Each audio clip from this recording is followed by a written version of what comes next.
अस्सलाम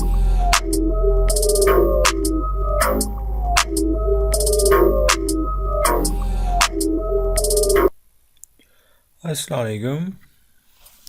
मैं मोहम्मद रमज़ान और आप देख रहे हैं यूट्यूब चैनल मैथब बाय एमआर। आप लोगों के सामने MTH 405 की असाइनमेंट है और ये असाइनमेंट जो है आपकी मेरे one of the best subject की है जो कि आपके पास है ग्रुप थ्योरी। फर्स्ट क्वेश्चन आपके पास है late G be a group of order 60. Suppose that K is a proper subgroup of G and order of K is equal to n. Use Lagrange theorem to find the possible value of n. Two condition है आपके पास कि अगर n prime हो तो तब n की value क्या हो सकती है, यानी कि जो आपके पास सब ग्रुप K है अगर वो प्राइम हो तो फिर क्या हो सकता है, और आपके पास अगर सब ग्रुप K का ऑर्डर प्राइम नहीं हो तो फिर उसकी वैल्यू क्या क्या होंगी, ये हमने फाइंड करना है। आप लोगों को अगर ये असाइनमेंट पेड फॉर्म में चाहिए हो तो आप मुझसे व्हाट्सएप पे कनेक्ट कर सकते हैं।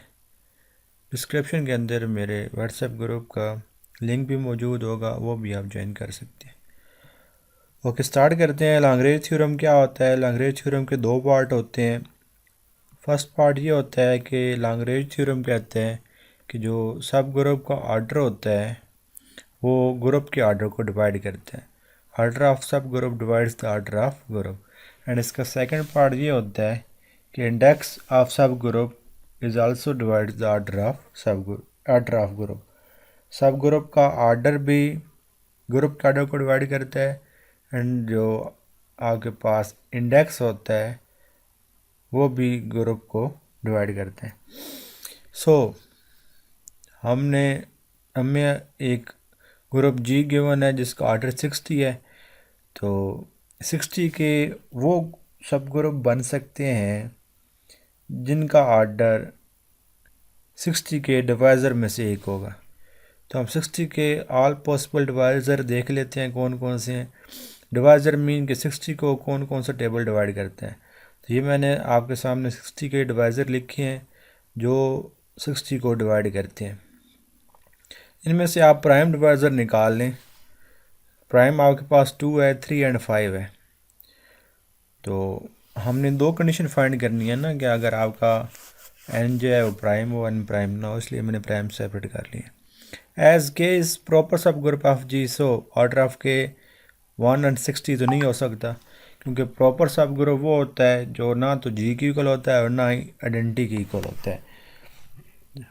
इम्प्रॉपर आपके पास ग्रुप वो होते हैं जो आइडेंटिटी पे मुश्तमिल हो या फिर मुकम्मल ग्रुप पे मुश्तमिल हो।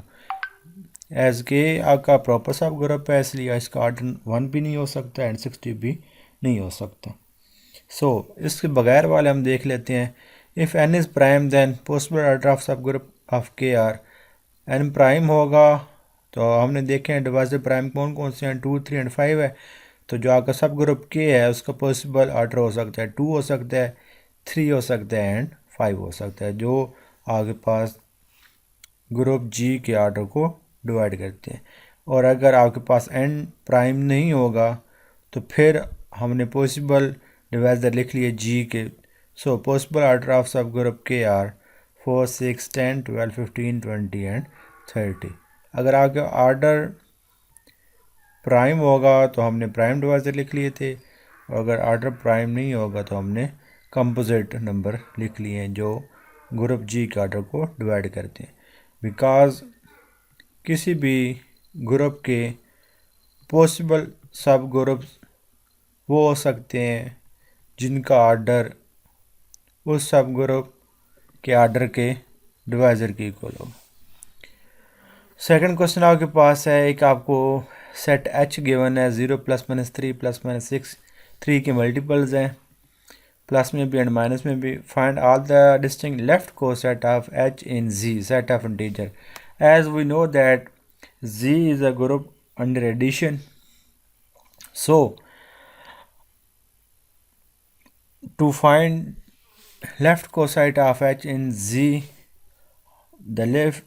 the coset are in the form of G plus H और H plus G।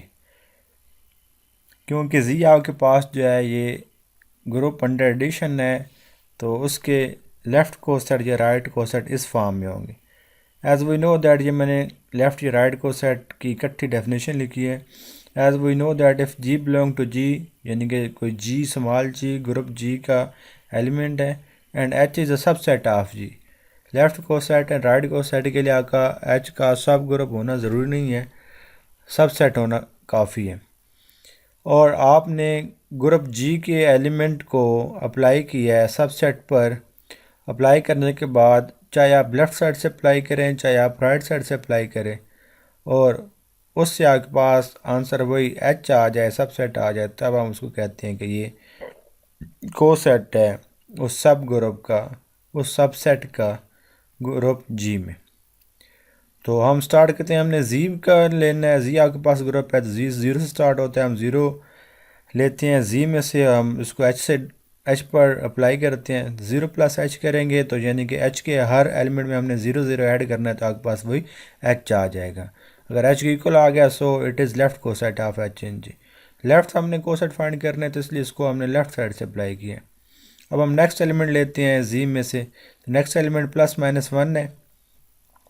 Plus minus one को एच पर अप्लाई किया तो देखें ज़ीरो में हम प्लस वन करें या माइनस वन करें तो आपके पास आंसर आना है प्लस माइनस वन, जो कि एच में नहीं है। इसका मतलब है कि आगे हमें करने की ज़रूरत ही नहीं है। एच आपका है zero plus minus three plus minus six, तो ये एच के इक्वल नहीं आता, तो ये इसका लेफ़्ट कोसेट नहीं होगा।